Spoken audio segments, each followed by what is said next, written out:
Great. All right.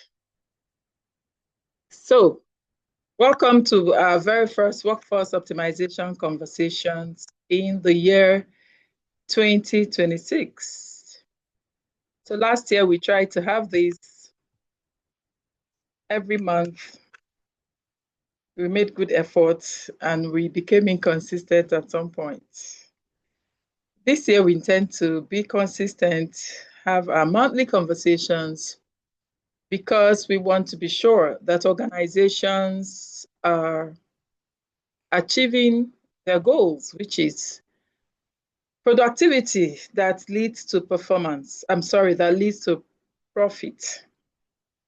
I'm usually silent on profit if you've been getting my messages, because if there's performance, there'll be productivity. And if there is productivity, there is likelihood to be profit, which is the reason every organization is established.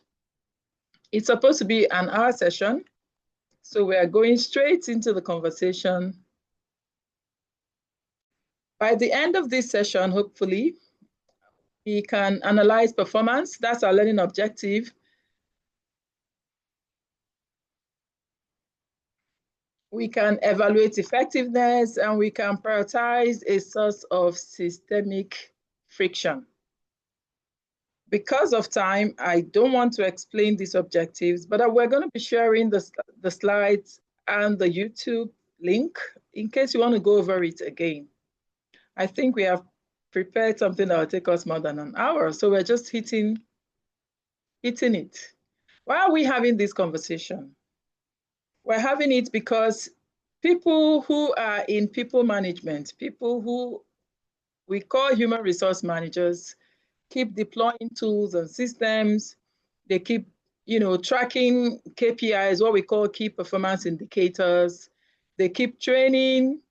They keep giving financial incentives. They keep having performance appraisal cycles every year, every 6 months.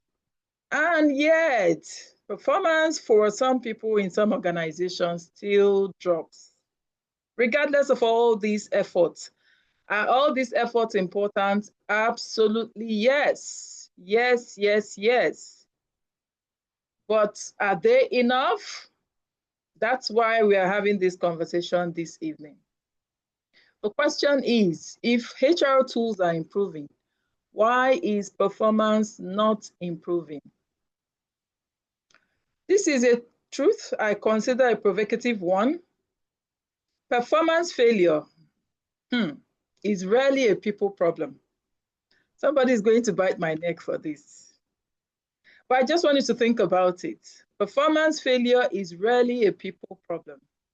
It is almost always a system problem. Now, you may want to start agreeing with me, because by the time we start talking about system, then you will have your guards down and then you want to start listening. The truth is, when performance falls short, our instinct is rarely to look at the design. We just look for someone to blame. We'll start saying, oh, Aliyu did not do that. Nneka did not do that. Aminu did not do that. But we're not looking at the processes, the policies, the procedures, the workflows. What's led to Aminu not doing that, and how come it was not detected before the failure occurred? So there's always a blame. Employees lack commitment. They are not well incentivized. They don't come early. Oh, they don't have the skills. They are resistant to change.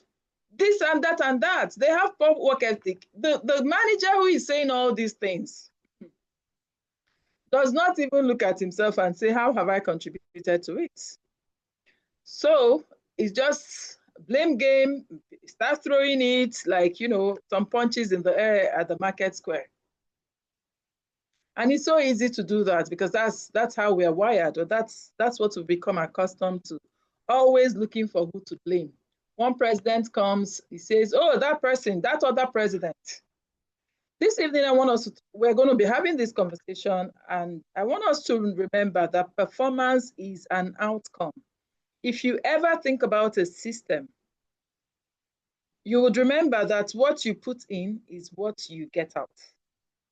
What you put in is what you get out. So I give you an example. Ab initio, you employ somebody who is not qualified, who doesn't have competence and character, who you know has not merited that position. And then you've employed the person for reasons best known to you.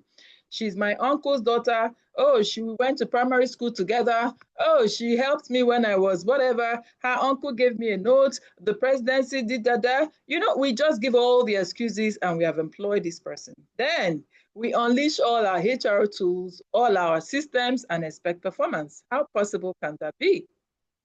Performance results from clarity of purpose. The person you employ does not even know why he was employed, because of course, he or she did not go through the hurdles of getting a job. So he sits down in the place and that's it. No clarity, no reason. The reason he came to work or she came to work is not known. No role alignment. Is this person fit for this job? Square peg in a square in a circular hole. No leadership behavior. Character, zero. And that is the person we're expecting to perform.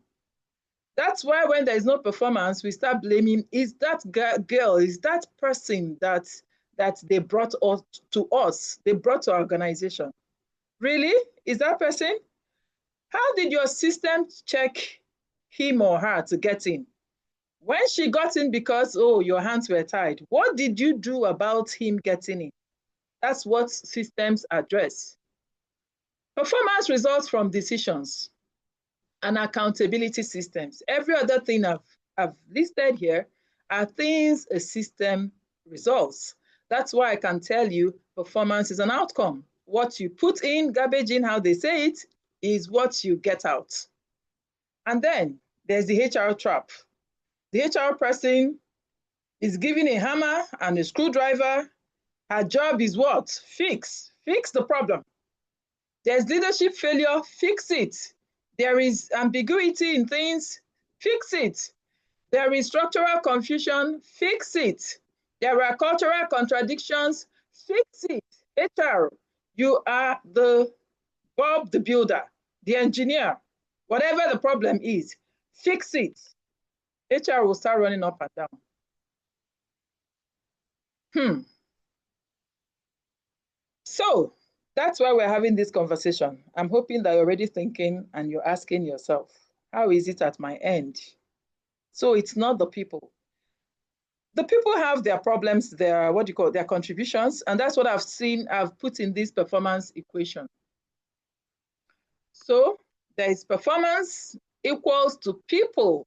So people have their role to play. And there is systems, the way you do the things you do, your policies, your procedures, your strategic goals, your policies, procedure, processes, all of that are extremely important, by the way, extremely so. And leadership. So if you remove people, you still have systems and leadership. And most of the time, it's either systems or leadership that will give you this performance problem, not the people.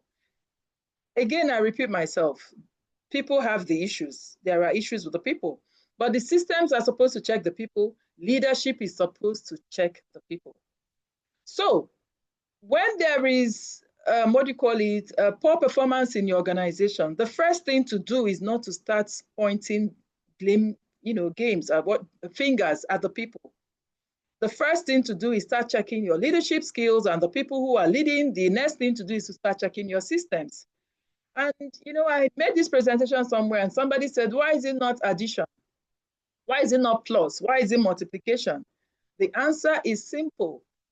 With addition, 2 plus 2 is 4. 2 plus 1 is 3, which means 2 plus 0 is still 2. So with addition, you will still have performance. If this is people plus systems plus leadership, if people is 0, you will still have systems and leadership. But with multiplication, Any of these items is 0, it's going to give you a 0 answer. With any of these things wrong, performance collapses. So we have an alignment gap between strategies, between roles, between authority, values, performance, and values allow performance problems to thrive. So if you're looking at your organization already and you are seeing all of these alignment gaps, people don't even understand where you're going. I was talking with a client today and he said to me, my people don't like to stay. I take them, I train them, and they want to go. I said, of course they will go because they don't understand where you're going. You're operating like a typical one-man business and they are here buying time. And while they are buying time, you're training them. But you don't reap return on investment.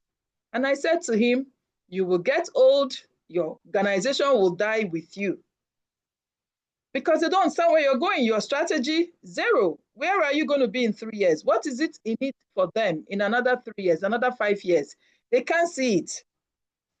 Well, you can be rest assured that performance is going to have problems. They also sometimes don't understand their roles. Sometimes you're doing their roles. Another person is doing their roles. Things are just not clear to them. You're going to have problems because they will not stay. There is the leadership blind spot. Leadership behavior sets performance ceiling. So the leader is behaving a certain way and the leader is busy saying, you do that, you do this. And guess what? The leader is the last person to do. Okay, don't worry. Welcome to leadership behavior different from organizational culture. The people are going to behave exactly the way you are behaving. And when they do, you're the first person to come out and cry. Oh my goodness, these people are this, they are that, they are this. Because your systems did not set processes and procedures and policies on how behavior should be. And then you are not even modeling it. I can tell you that in the workplace, the workers are like children. You know, they'll tell you that children do what they see you do, not what you tell them to do. It is what they see you do that they eventually do, not what you have said to them. And that's how it is in the workplace. So the people are internalizing what you are doing and you don't know. And over time, they're going to start unconsciously displaying exactly what you are doing. And that becomes your culture. And of course, your culture determines your outcome in your organization. So there are a few leadership questions you need to ask. What behaviors am I rewarding? Somebody is coming late to work. You're saying nothing about it. Somebody is not meeting his or her targets. It's the 18th day of the month. You're saying nothing about it. You're not encouraging the person. You're not asking the person what's happening. You're just quiet. You're telling yourself, let's wait till the end of the month and let's see. Oh, you're going to wait till the end of the month to start supporting the person? Oh, really? Okay. Somebody is just resuming in your organization. The next thing is, that's your table. That's your table. Go and start working. My goodness, no onboarding processes, nothing. You just go and start working. Oh, really? So what behaviors are you rewarding unconsciously? Somebody has come to work dressed in a way that is not in the mood to work, and you know. Somebody is using your time. It's 10 o'clock. The person is, let me not say things that are controversial, but the person is surfing the net, and you can see that this person is not working. And you're saying nothing. What behaviors are you inadvertently rewarding, consciously and unconsciously? Where does work get stuck for people and you're doing nothing about it? Somebody is stuck and you tell the person, go and figure it out. The person is trying to figure it out. The person is unable. You're keeping quiet. Leadership questions that you want to start asking yourself. How am I helping people get out of their quagmire as they work with me? How am I, even you, the leader, how are you able to get things out, sort things out for yourself and for the organization? So it leads us to where performance starts breaking down. Unclear decisions. Every time decisions are taken and you arrive at whatever decision and it works, it's important to reflect, how did you arrive at that? Were your decisions data-based? All right? Because I know a lot of times we take decisions based on instinct or based on anything else. And we forget to think about data. So this your decision, was it sentiment? This person you have promoted, what was the basis? This person you have assigned this bigger role, what was the basis? This person that you have given certain incentives, on what basis? So people need to know those your decisions. It's possible that at the time you were taking it, oh, it was a situational it was situational. So, oh, let's just move. When you are done, you need to come back and let people know why you took the decision you took. Because remember, they are going to model what you are doing, not what you're saying. In 2026, I mean, of course, before even 2026, we talk about data-based decisions because data does not lie. Performance also breaks down where there are overlapping roles. Today, I was asking someone, why do we not have a department in police that actually does the work of Nigerian Civil Defense Corps? And he was looking at me. All right.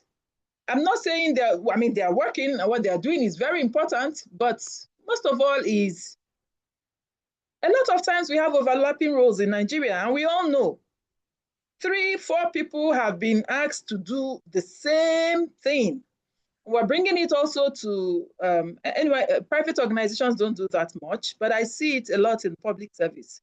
Roles keep overlapping. And that's, my people would have this adage that a goat that many people feed will end up being hungry. Of course, because you're going to say, they will do it, they will do it, they will do it, and nobody ends up doing it, and performance starts suffering. And that also will lead us to competing priorities, because now we don't know which is more important, which is most important. Everybody is just doing as they wish. And the consequences are poor performance, poor productivity, I would say. And when this happens, one of the things we are very quick to do is to organize training. Let's train. You go put proposals together, let's train. But here am I this evening to tell you that training is not a strategy. Training is not the solution is not always the solution to performance problem. Because you can train and the system in the workplace is not supporting the training. So imagine that you have gone to send your staff for Excel training, Microsoft Excel, and they have gone to learn Excel. You did not go with them. Then they come back. They do some reports and send it to you on Excel. You tell them, what is this? Please, please, please, don't give me this again. What are you trying to do? You have sent them for training, but they are back and you are stuck in your old ways. So training without system alignment is just an expensive entertainment. That's what I tell organizations today. During the holidays, a client reached out to me and said, please come and do some training for us. I said, what's the problem you're trying to fix? No problem. I just want to train them. But training is supposed to be fixing problems. It's supposed to be bridging gaps. It's supposed to be covering gaps. It's not for somebody to just come and talk and go. And he said, oh no, we really don't have any problem. I just want you to train. I like training my staff. Okay, what's the topic? And choose a topic that you think is relevant. That's what he said to me. I don't have a relevant topic to choose because I don't know what's happening in your organization. And guess what? I turned it down because you know what? I was not ready to be an entertainer. No, I was not ready. And that's what we do a lot. Training is an expensive, let me take it back, entertainment if it is not aligning with your system. So let's look at PME's performance management reality check. Our performance conversations happening only at appraisal time. So a lot of times we only think about performance. We only talk about it only during appraisals. At the end of the year or financial year or at the end of a probation period or something like that. That's the only time we talk about performance. I'm sorry. Performance is supposed to be an everyday conversation. You don't use it to threaten people. Don't worry, your performance appraisal is coming. Really. It's not a threat. But that's what a lot of people do here. And then when they now appraise you and it comes out poor, then you start fasting and praying. You start doing 30 days at the beginning of the year prayers because somebody has appraised you at appraisal time and you know it was not good. It's supposed to be an everyday conversation. Are your KPIs clear? Some of the people you have done KPIs for. In fact, I was recently told by a client that the person who did the KPI for some of the staff is a consultant. And I said, how can a consultant do KPIs for the team members? Your line manager is supposed to do your KPI. The person that you're reporting to is supposed to be the one doing your KPI because that's the person who knows why you came, who is supposed to know whether you're doing what you're supposed to be doing, who is interfacing with you on a daily basis. So a consultant does KPI and disappears. The consultant doesn't know, is not able to check whether you even understood it, it's not talk of doing it. And these are the things we see in organizations. So you're asking yourself, the people, do they understand the KPI? Key performance indicators. Every job has key performance indicator. I mean, there has to be a way for us to know that you're doing what you're supposed to do and earning your money. Are there consequences if a person is not, responding? And are these consequences consistent?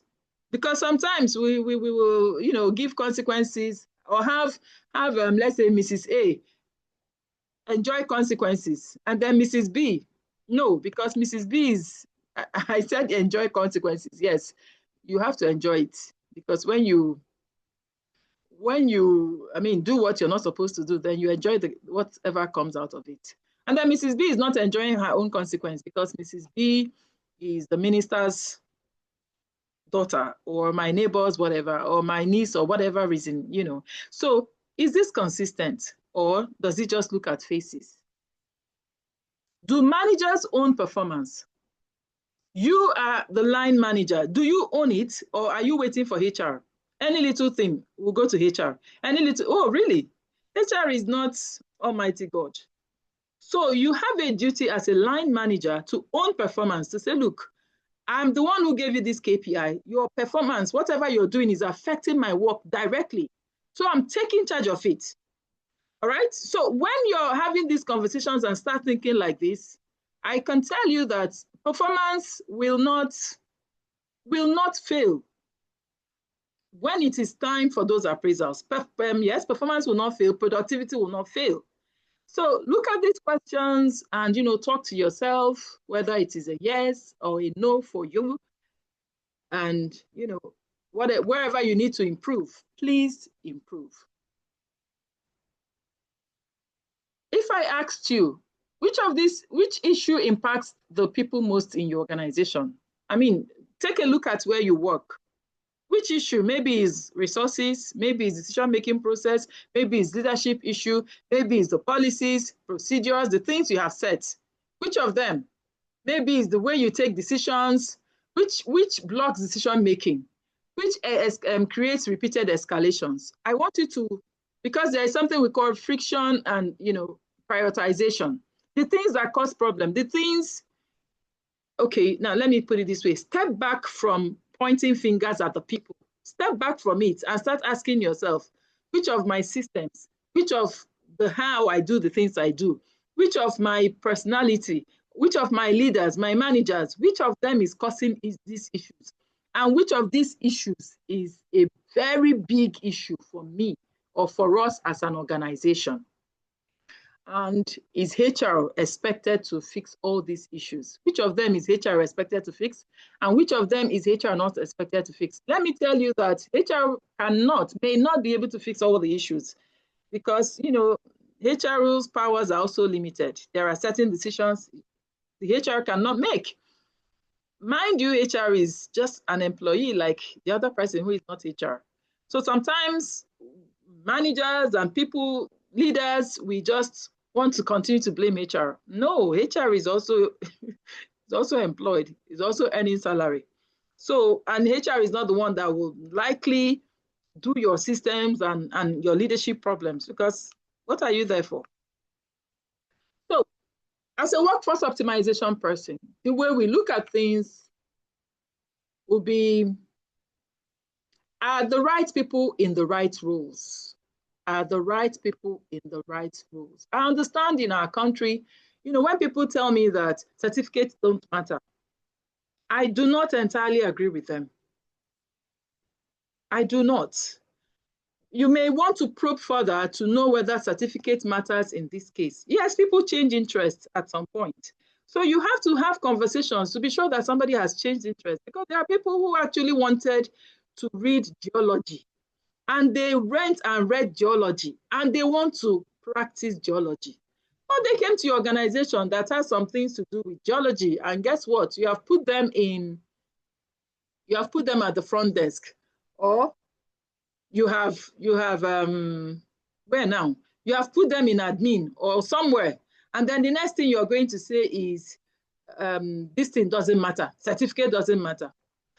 Okay, just please know that certificate matters, please. All right, certificate matters. So if you have conversations with people, then you can start determining whether they are the right people in the right roles.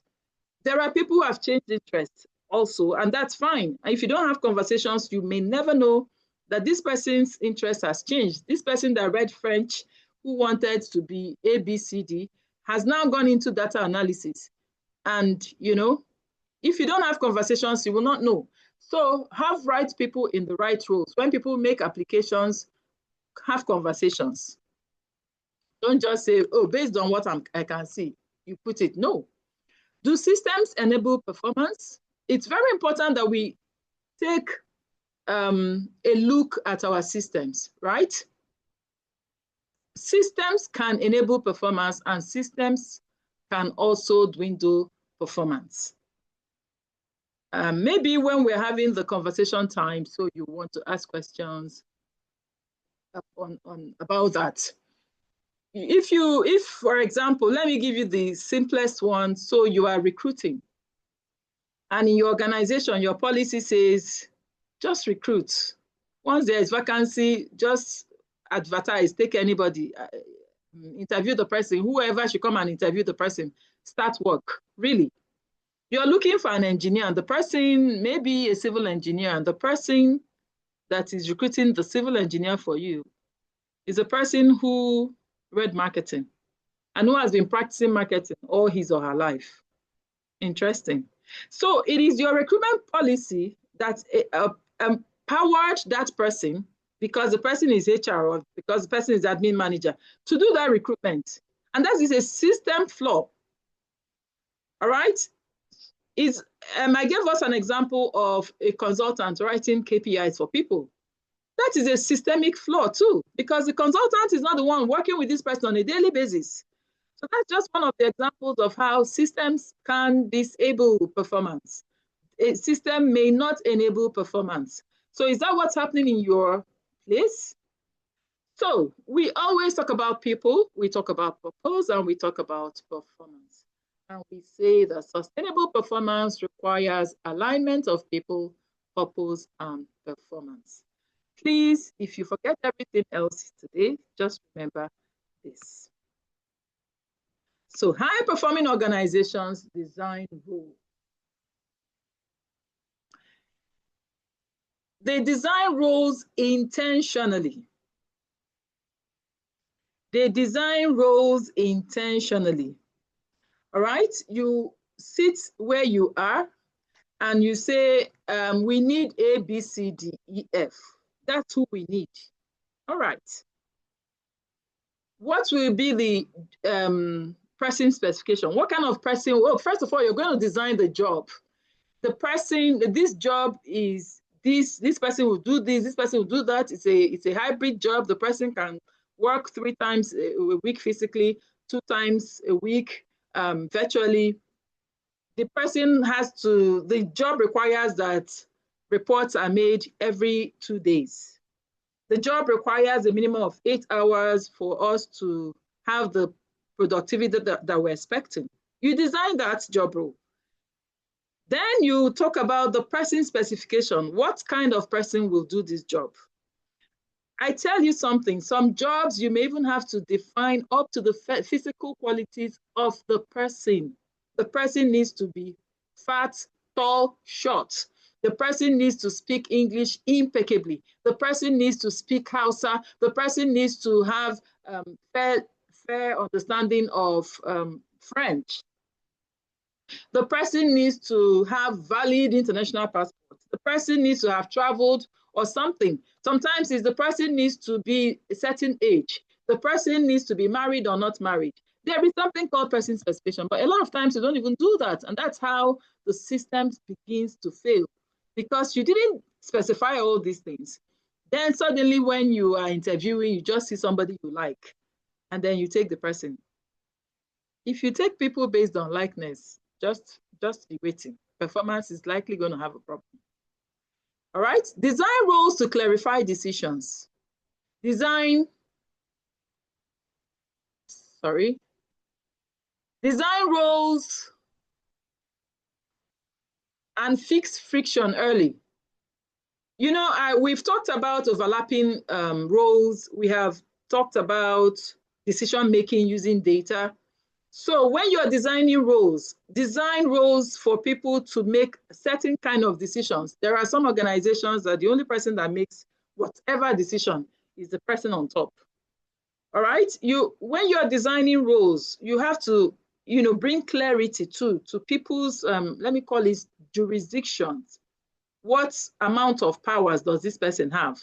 If you use certain kind of software, they will tell you there are, rights. Sometimes they will give you workers' rights. Sometimes they will give you administrative rights. If there are 100 rights, some workers may just get 20. Some will get 40. Some will get 60. Some will get all.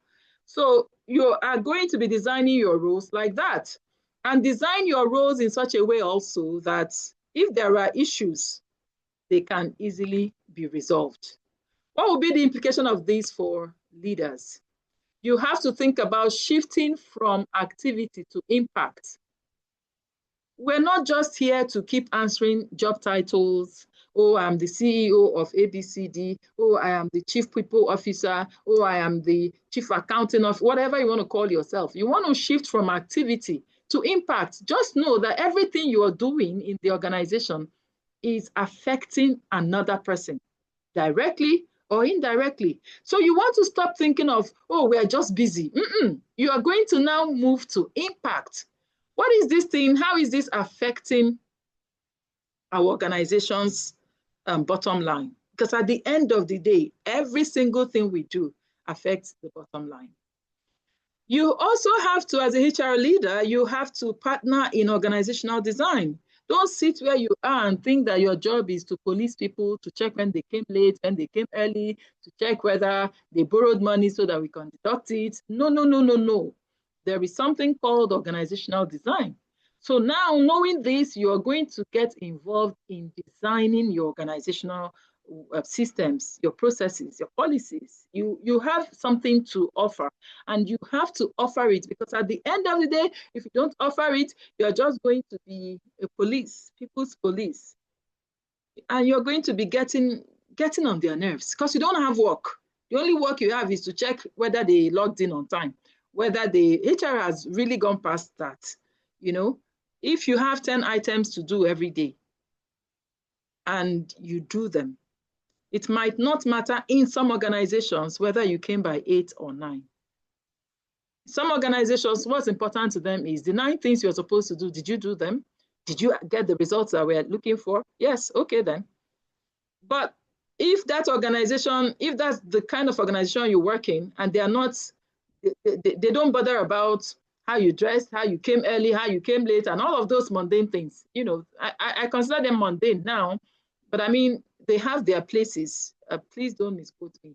You will get frustrated when the organization is leaving you because very soon you won't have anybody to police, right? So what will be the implication for the organization? You're going to stop outsourcing performance problems to HR. HR is not to just solve your problems. HR is to partner with you. Every time you come and say, are you not HR? Go and do it. HR is supposed to be partnering with you. So you're making certain decisions. You're saying, come, let's look at this together. And what's the data that we're using to solve this problem? So that you're not talking from a sentimental view because you are the orga. You know, you have to demand alignment, not just that people are busy. What exactly are you doing? How is this thing you are doing affecting our bottom line? Everything that everybody does in the organization is affecting our bottom line. Take it from me. Many years ago, something as simple as downloading movies. So people are at work and they are downloading movies. Guess what? It's affecting the speed of the internet at another end. And as long as it's affecting it, the person who really needs to use the internet there is unable to use it to do real work. But that person who is downloading movies does not even know that ordinary movie that he's downloading is affecting something else. All right, so everything affects another thing. So you have a duty as an organization leader to demand alignment. Don't just listen to people telling you that they are busy. Busy doing what? And that thing you're doing, how is it affecting us? So start rethinking performance management. All right, you must embed it in your daily work every single day. Don't wait for the times we call appraisal time. For some people, it's November, December. For some people, it's January. Please, performance happens on a daily basis. And I repeat, embed it in your daily work.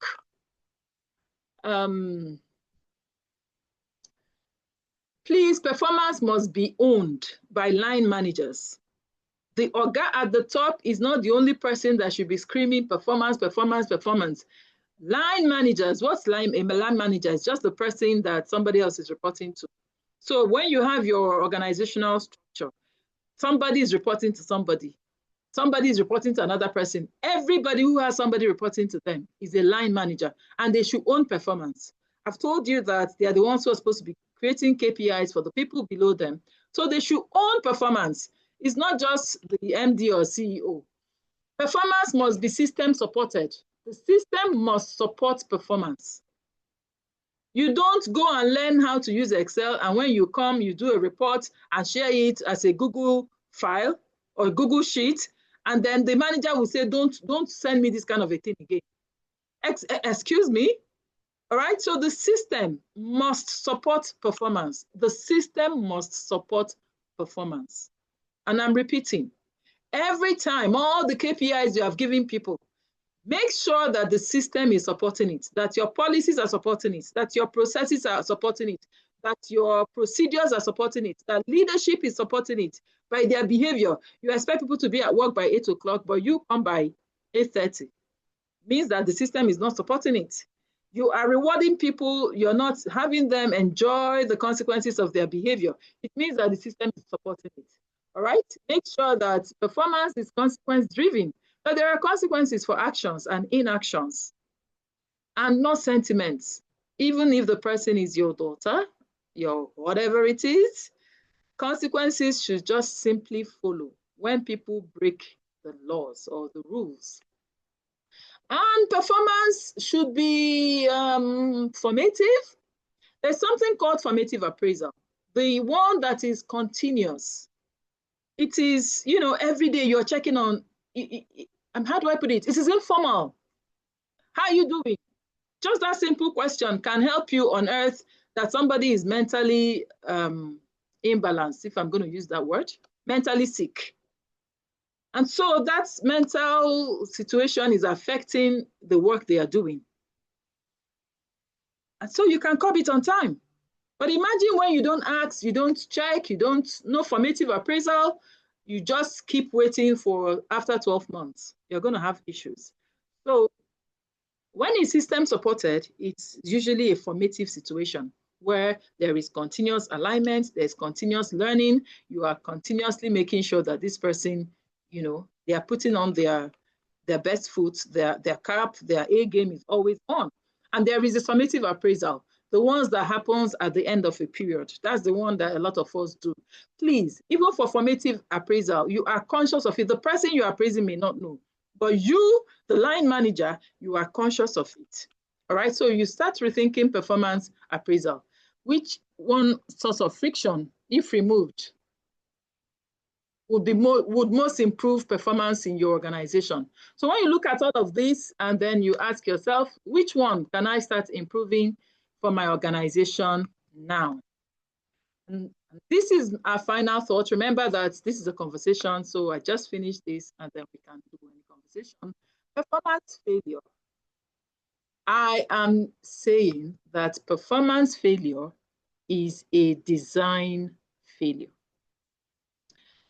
I hope this sinks in so that you stop pointing fingers at your people only.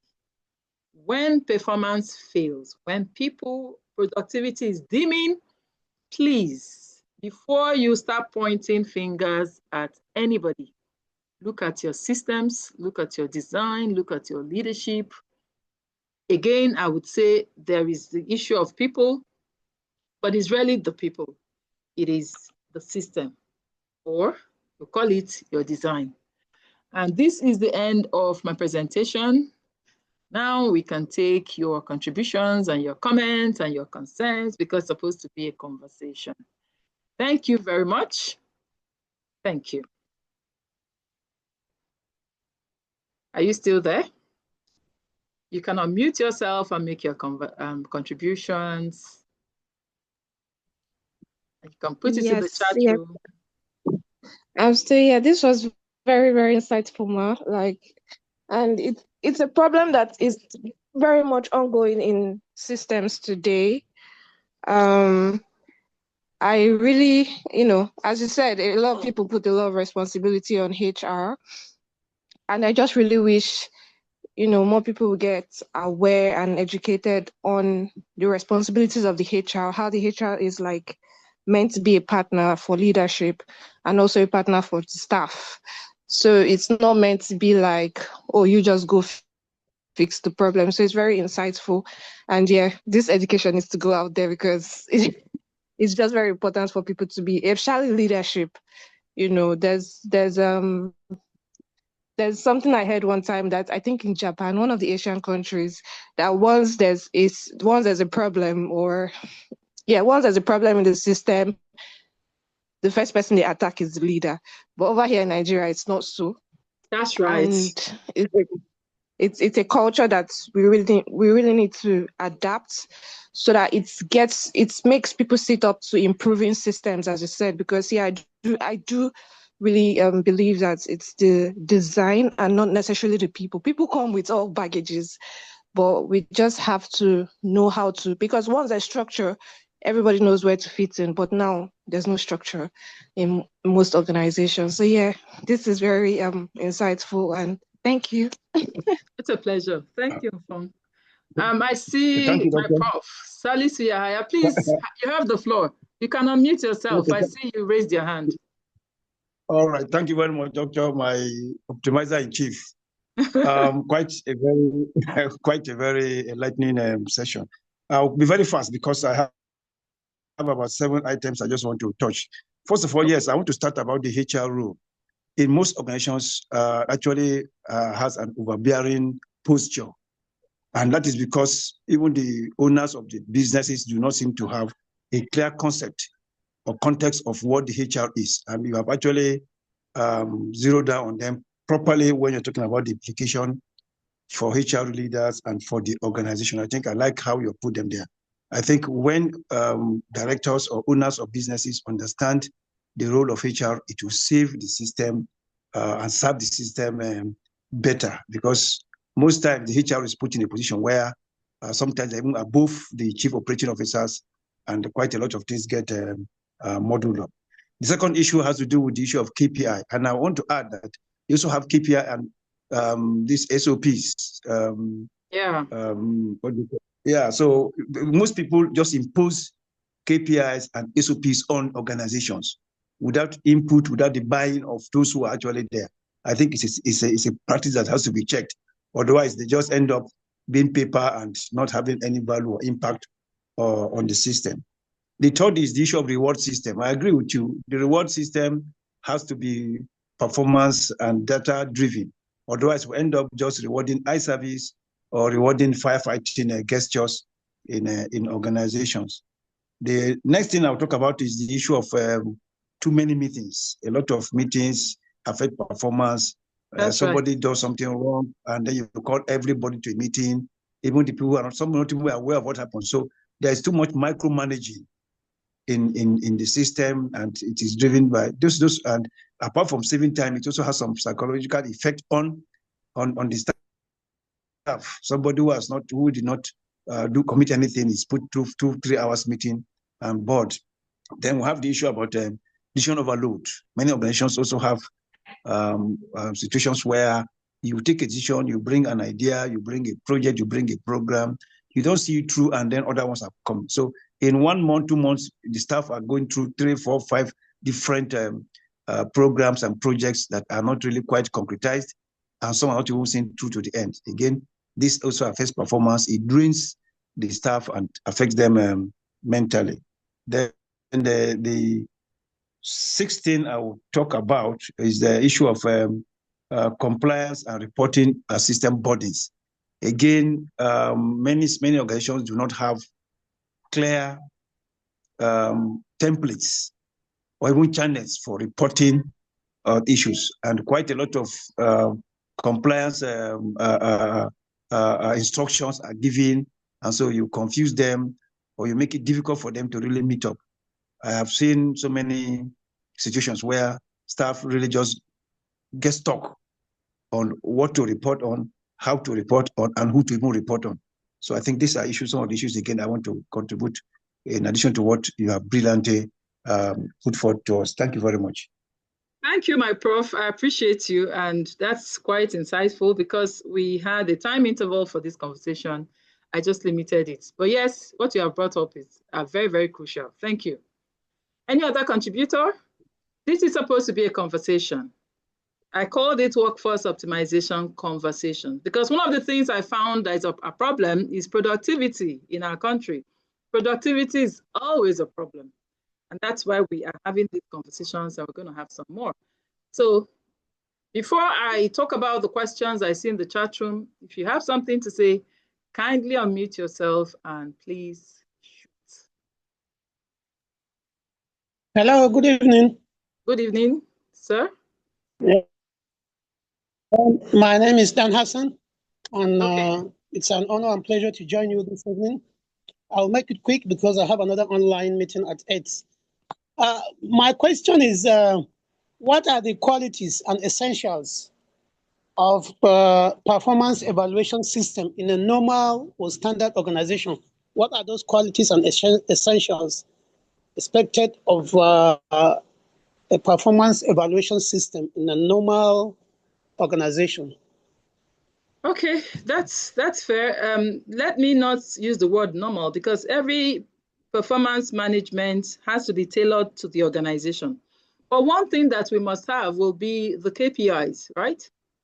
Key performance indicators, as everybody you're employing has to know why they are there and each person has to know the metrics. How do you know I'm doing the work that you have asked me to do? The KPIs must be clear.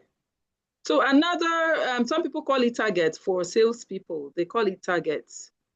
For DEX jobs and some non-DEX jobs, KPIs, key performance indicators. Then another essential will be that there's a duration. So that's where we talk about the summative appraisal, the one that happens at the end of a period. Some people, before you are confirmed, they appraise you after your probation period. And some people before promotion comes. So these two must be there. There has to be a line manager in the performance management cycle.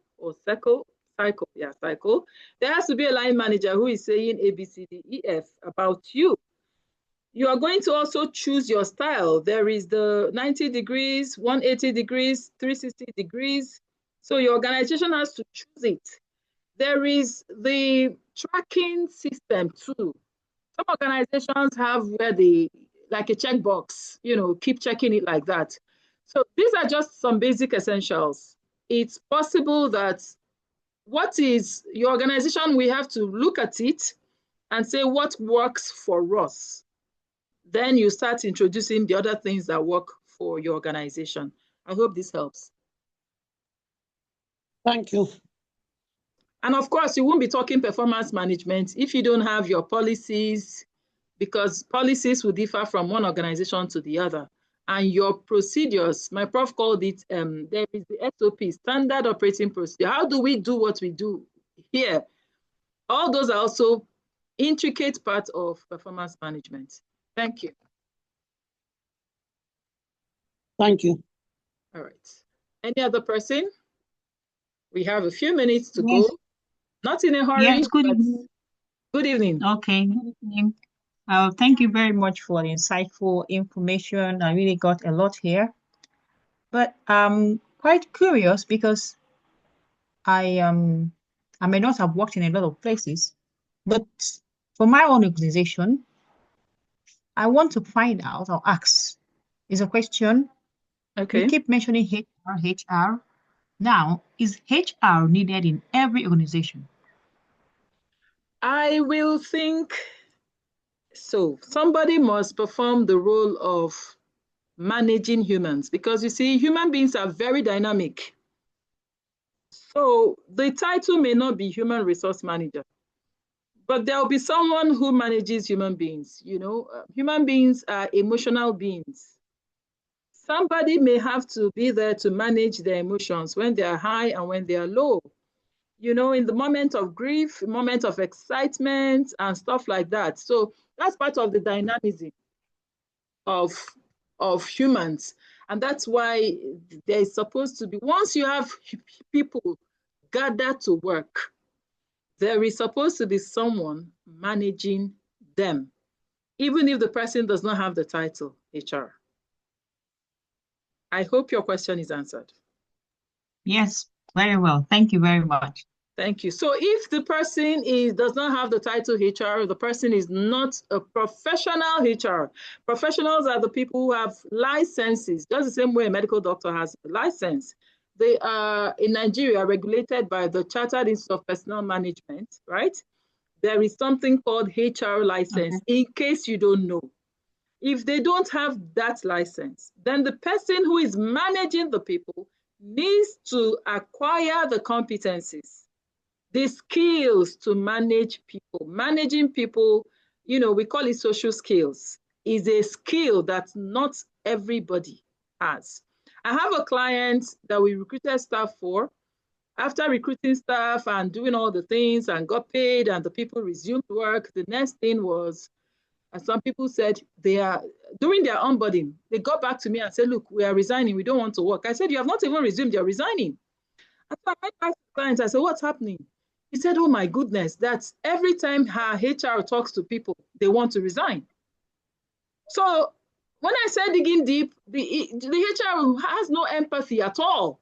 When she comes, she'll just read the riot acts to you, no smiles, nothing. And she expects you to start functioning like a robot, because she's HR by mouth, not by, practice, or she's not a professional. So if we don't have that title HR, and even if we have it, is the person licensed? If the person is not licensed, the person can get the skills. Thank you. Any other person? I'm enjoying the conversation. Yes, please. Or somebody saying something. I have a question here. How does diversity and inclusion affect performance? My goodness. Of course, it affects performance. There's something called culture shock. There is something called beliefs. The way what I believe affects the way I work, what I believe and how I believe it. There's something called values. And all of these are, will contain in the diversity, and inclusion. It affects, that's a full topic by itself, but please just know that diversity and inclusion affect performance. There are things that people believe and some people don't believe it. People have to learn to live with each other. And that's why sometimes organizations will do what we call employee-assisted programs, support people emotionally to be able to stay with others. I give you an example. Many, many years ago, I had this friend that lost her father in one of the northern crises, right? And because of that, once she comes to an office and anybody that answers any northern name is her boss, she would request to be moved. She won't work there because to her, they killed my father. A very serious trauma that, ended up having her go through, some therapy and all of that. And these are the things, the weight people carry around from one office to the other, and it affects performance. And then we are pointing fingers and blaming them. Please know that diversity and inclusion affect performance. Maybe when we have another class, because now we don't have all the time, we can talk about it more. All right. Any other person? We just have 1 minute to go. We like to keep to time. That's part of our training. So is there any other comments? I must thank everyone for showing up today. You are greatly, greatly appreciated. So if we don't have any questions, contributions, comments, then I will look forward to you joining the conversation again in the month of February. And if you have a topic you think we can talk about, you'd rather we talk about, please let us know so that we can do justice to it. Any topic around workforce optimization. Like we say, we talk about people, we talk about purpose, and we talk about performance. I have said it, performance leads to productivity, which invariably leads to profit. On this note, I want to thank you again for joining, and I look forward to seeing you again next month. Thank you, and have yourself a beautiful evening. Thank you very much. Thank you for the opportunity. Thank you for the privilege. Thank you. Thank you, sir. So, alhamdulillah. Yes, you can log out because we're going to sign off now. Thank you.